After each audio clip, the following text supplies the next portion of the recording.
What's going on, guys? Welcome back to the channel. Last video we had Daisy, my turbo Mustang, on the dyno. Didn't quite go the way I wanted it to, but that is all right. Things happen. And I've had a couple days to kind of think about it, kind of not let it get to me a little bit. Going over some of the comments you guys have left me here on YouTube. Some comments as well that you guys have left me, some people that follow me on Instagram as well, because I did post little snippets on Instagram, and talking to a couple other guys outside of all of this. And most of all of you pretty much have asked the same questions. So I kind of believe that we just ran out of turbo. So we're going to ditch that little guy. I know some of you have told me it was a little small from the beginning. I agree with you. It was a tad on the small side, but I barely got 2 or 3 passes on it before I grenaded the last engine.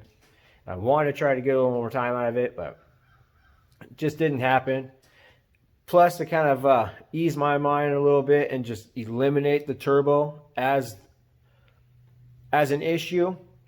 And I've wanted to upgrade anyways, so I've gone ahead and ordered a VS 7875 turbo for that car. Still a T4 flange, so it'll bolt pretty much in the same spot this one's at, hopefully with not too many modifications. And we will be upgrading my exhaust as well. We're going to ditch the 3.5, go straight to 4. 4 right now. I may upgrade later depending on how things go. But the way my mind works, I usually don't stick with something for too long. If it doesn't work or I see something better, chances are I have other plans for that car anyways. Let's just put it that way. I have other plans for that car, just to have fun with it. So whatever I use or don't use on the car, I'll keep here, because I do have another little pickup that I also want to do. Been making plans for that thing as well. Got a little 93 Chevy pickup that I just definitely want to tear apart and have some fun with it as well. But while I'm waiting on those parts to come in for that car so we can get working on it, and regardless when those parts come in, I do plan on taking this car to the track here for the next few days. Just to do maybe some 60 foot, some 1/8 mile pulls, just to launch it off the line. Not get too crazy with it, but I do want to have some fun with the car. Stretch its legs out just a little bit, just to see how it feels, and just have some fun with it. So, but we will be upgrading the turbo and the exhaust on that. That's coming really, really soon. But while I'm waiting for all that to come, I've started kind of another project here in the shop. This is my daughter's pickup truck.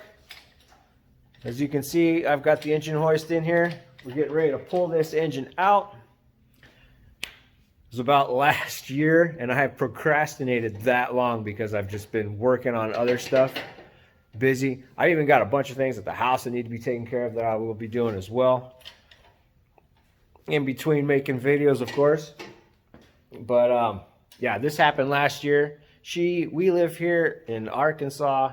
She goes to school in Oklahoma, and halfway home she said that she had to keep pushing the throttle farther and farther down to get this truck to move, to the point where she ran out of throttle, had her foot into the floor, and this thing just decided it was going to stop. Left her stranded on the side of the highway there, so we had it towed the rest of the way back. This engine is locked up solid. I do have another engine over here for it that we bought off Facebook Marketplace. It turns over really nice. I did shine a light inside there. All the valves look pretty decent.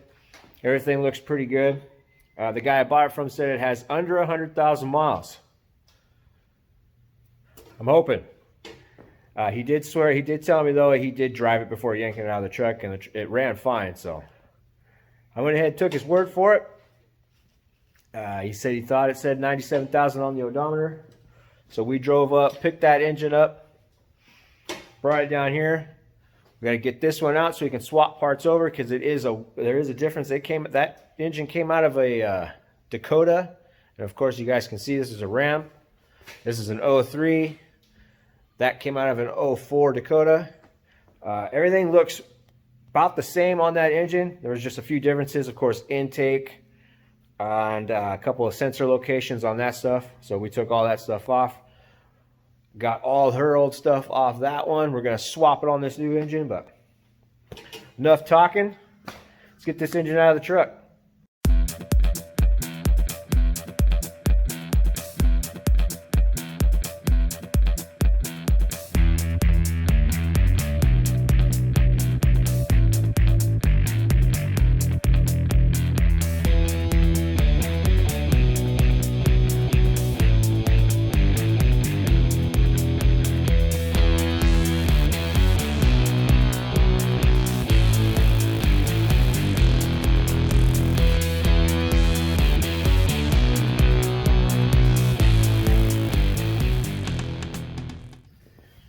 All right, you guys see we got the old engine out, sitting over there in the corner. The new Facebook Marketplace engine's right here. We're gonna go ahead and get that up. As you guys seen in the video there, I went ahead and installed the flex plate, started the bolts with my little impact as you've seen, and then torqued each one of them down with my little torque wrench. My wife Ashley's up here. She's going to help me. We're going to get this thing, this engine picked up with the engine hoist, get it set up, get the bolt started, or at least get it bolted up to the transmission.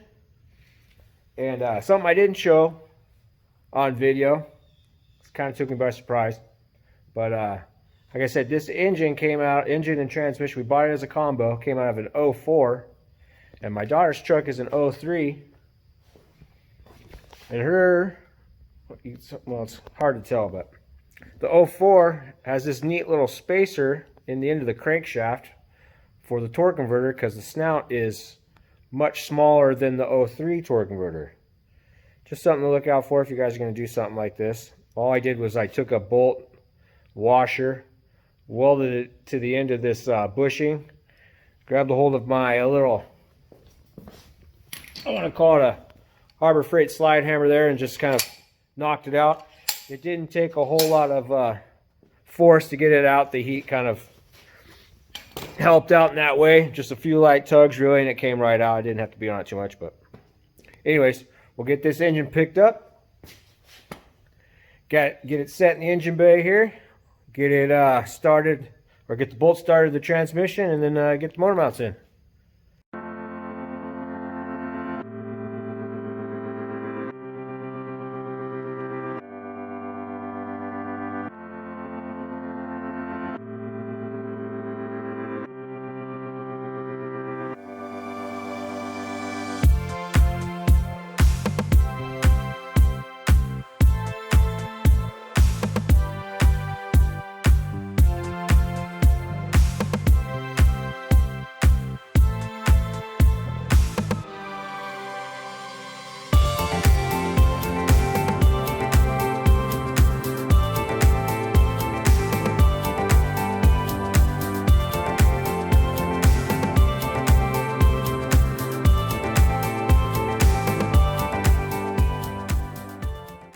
Alright, got our Facebook Marketplace engine installed. Now I've already gone ahead and bolted it all the way up to the transmission. Got Jake here in the background with me. But like I said, the transmission's all the way bolted up. Torque converter's bolted up. Inspection cover's bolted up. Motor mounts are in and tight, as well as exhaust manifolds and the full exhaust. That's all buttoned up underneath this truck. Also got ahead and ran the ground straps off the back of the heads, as well as changed the spark plugs, which let me tell you is much easier without an intake manifold. So as of right now, we'll go ahead and start installing the intake, get the intake on, start getting the wiring harness around too, as well as getting the fuel system plumbed up. But before I do all that, I'm going to have Jake, I'm going to give Jake the phone here real quick. He's going to record, show you guys a little trick for those hard to reach spark plugs in the back of this thing. I know some of you have got those spark plug sockets out there with that neat little rubber hose in it, and if you got to get whatever extension you're using, every time you go to tighten up one, go to pull it off, it leaves the spark plug socket in the hole. So I'm going to show you guys a neat little trick. Some of you may have already know it, but just to show you guys, I'm going to go ahead and hand the phone over to my son. real quick, show you. All right, so show you guys this real quick. Most of the spark plugs for these things, you see the little rubber hose down inside there, which works really, really well. So, I mean, drop it down in there, goes over nice and tight, the spark plug. Once you break it free, it's really nice to have this block out here, kind of demonstrate, and I don't have to climb inside the engine compartment. It holds on to your spark plug for you, pulls it out, which makes it really, really nice. But when you go to put your new spark plug back in, you will see that once it's all nice and tugged up and you go to pull this off, it wants to leave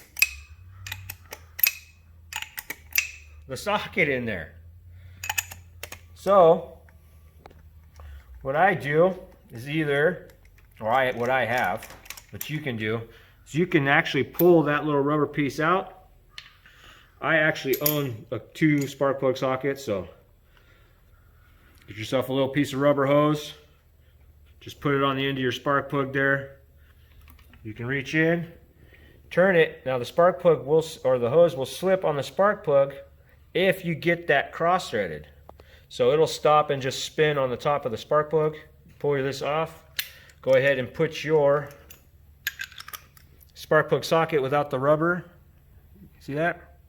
Either take the rubber out or have one without the rubber. That way you can put it on there by hand, just kind of turn it, see how it feels. If everything feels good, go ahead and run your little spark plug down. And once you got it all tight, you can pull up without having the spark plug being left behind. Just like it would if you left the little rubber hose on. So, all right. Say thanks, Jake, for recording for me. But just as a little trick, especially as you guys know, some of you, if some of you have this pickup or whatever, how far that engine sits back underneath the cowl there, and how much of a pain, especially with an intake manifold on there, it might be to get a little needle nose pliers or something in the back to get that spark plug socket. Or you may have one of those locking extensions. I personally don't have a locking extension that holds on to those sockets, because I just use the rubber hose, and it's worked for me for a long time. But I figured that'd be something neat, a neat little trick to show some of you guys, especially if you're only watching this video because it's we're doing an engine swap on a 03 Dodge Ram, and don't know or haven't seen any of my other videos. But enough of that. I'm gonna go ahead and get set up, and we'll start installing our intake manifold, get our fuel system plumbed up, and getting that much closer to getting this thing fired up.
All right. Well, as you can see, we got it all put back together. Looks good in there. I still don't have the air box on. Went to start it, and she will not start. Now, totally fine. No, I mean, I was ready. As you guys seen on the video. Already cranking it over. Ready for this thing to be done so I can get it out of the shop. Get this place cleaned back up, because you can see I've made a big mess again. Got my wife out here. She's hanging out. Got Caitlin. Jacob's off in the corner somewhere. There he is. Everyone's been out here helping me out. But as you guys heard in the video, it was popping. I was kind of pulling my hair out a little bit. Up, back and forth. Testing sensors. Switching things out. And to the point where I called a buddy of mine. We talked about it over the phone. And we came up with... did I check the reluctor ring on the crankshaft? No, I did not. Our new Facebook Marketplace engine is a 2004. It's out of a Dodge Dakota. My daughter's engine is a 2003. Now the reluctor ring on the 2003 is a 12 tooth. And the reluctor ring on the Facebook Marketplace engine is upwards of like 50 something. It's stick your finger in there, rotate the engine over by hand, you can feel it go ding ding ding ding ding ding ding. This one, I couldn't turn the engine over. We had to pull the pan off it. I got it sitting on the ground now, but I actually want to show you guys the remarkable job my daughter did on the bottom end of this. As you guys can see, there's a couple of rod ends, some wrist pins, some piston. Say hi, Caitlin. Hi, Caitlin. So I pulled the pan off it. We checked the reluctor ring. I was going to try to use that one, but there is a rod that went, basically just bent the heck out of what's the reluctor ring that's in that. So I may still try, get that thing back up in the air, pull the crankshaft out, see if I can't flatten it out, use a file, maybe clean it up. But it's late tonight. So I tried. Like I said, I was ready. This thing, if I had won the lottery, the reluctor rings would have been the same. This thing would have fired up and gone outside the door, but things happen. But I'm going to end this video. Oh, and I'm going to upload this video after when you guys see this. It'll be the night after. So I'm going to try my video uploading a little different this time for at least the next couple times. Just make the videos and upload them as I do them while I'm home.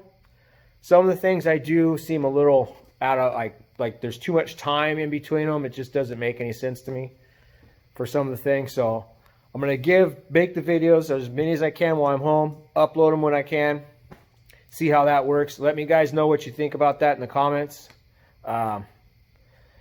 If you're going to do so, and if you're going to do something like this, make sure to check everything, reluctor rings, camshaft position sensors, intake. I mean, you guys know. Just check it out. But I am going to end this video right here. If you are new, please hit that subscribe button for me. Continue to help me build this channel. Thank you guys again for hanging out. And I'll catch you on the next one.